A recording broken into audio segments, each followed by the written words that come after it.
بسم اللہ الرحمن الرحیم ربی زدنی علما ربی یسر ولا تعسر وتممہ بالخیر۔ تو پیارے بچوں، امید ہے آپ سب خیریت سے ہوں گے اور چھٹیوں کو بڑے بھرپور انداز میں گزار رہے ہوں گے۔ تو ہمارا آج کا جو کام ہے اس میں ہم نے کویسچن نمبر 9 پڑھنا ہے۔ اس میں سے فعل لازم، فعل متعدی اور فعل ناقص جملے تلاش کر کے الگ الگ خانوں میں لکھنے ہیں۔ تو نیچے بالکل سامنے آپ دیکھیں گے کہ آپ کو ان سب کی تعریفیں دی گئی ہیں کہ وہ فعل جو فاعل کے ساتھ مل کر بعد مکمل کر دے لازم کہلاتا ہے، ٹھیک ہے۔ وہ فعل جو فاعل کے علاوہ مفعول کی بھی ضرورت جسے ہو تو وہ فعل متعدی کہلاتا ہے۔ اور فعل ناقص کہتے ہیں کہ وہ فعل کہ جب تک فاعل کے علاوہ کوئی اور اسم یا صفت اس کے ساتھ نہ ملائیں تو بعد مکمل نہیں ہوتی۔ تو اب آگے ہم نے ان جملوں کو جو نیچے جملے دیے گئے ہیں ان کو دیکھنا ہے، ان میں سے کون سا کیا ہے۔ تو سب سے پہلے مالی نے پودا لگایا، ٹھیک ہے۔ تو یہ کیا ہے؟ فعل متعدی ہے، کیونکہ اس میں فاعل کے ساتھ ساتھ مفعول بھی ذکر کیا گیا ہے۔ فاعل کون ہے؟ مالی ہے، اور پودا مفعول ہے، ٹھیک ہے۔ اس کے بعد بادل گرجا، یہ فعل لازم ہے کیونکہ اس میں دو ہی چیزیں ہیں، ایک فعل ہے اور ایک اس کا فاعل ہے۔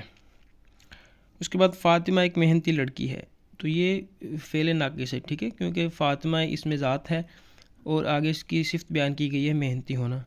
اس کے بعد دادی جان نے کہانیاں سنائیں، تو یہ فعل متعدی ہے کیونکہ اس میں فاعل اور مفعول دونوں ذکر کیے گئے ہیں، ٹھیک ہے۔ اسی طرح لڑکے کھیلے، تو یہ کیا ہے؟ یہ فعل لازم ہے کیونکہ اس میں فعل اور فاعل دو ہی چیزیں بیان کی گئی ہیں۔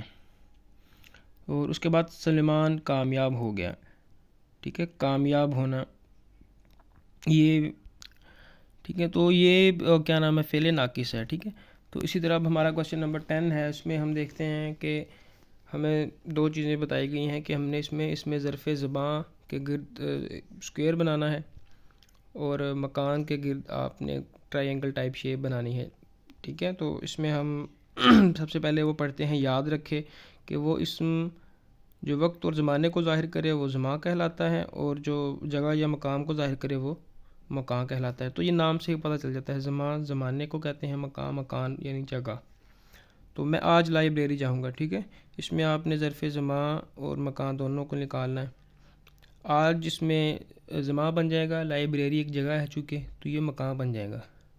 نیکسٹ ہے کہ شام سے بارش ہو رہی ہے، اس میں شام جو ہے وہ ظرف زمان ہے۔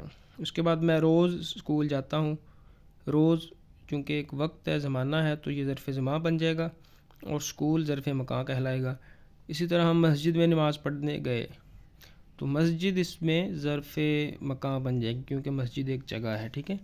تو یہ بہت آسان سی چیزیں ہیں، ہم نے پہلے بھی کافی مرتبہ ان کو پڑھ لیا ہے اور یہ بار بار ریپیٹ ہو رہی ہیں، تو آپ ان کو اچھی طرح یاد کرتے رہا کریں تاکہ آپ ان چیزوں کو بعد میں بھولیں نہ۔ اس کے بعد کویسچن نمبر 11 ہے کہ نظم دعا پڑھیں اور اس کا مرکزی خیال لکھیں۔ تو یہ نظم ہم نے اچھی طرح پڑھ لی ہے، تو اگر یعنی کہ کسی بچے کے ذہن میں کسی بھی قسم کا کوئی اشکال ہے تو نظم کو اچھی طرح دوبارہ پڑھ لے تاکہ اسے پتہ چل جائے کہ یہ نظم اس میں کیا بات کی گئی ہے۔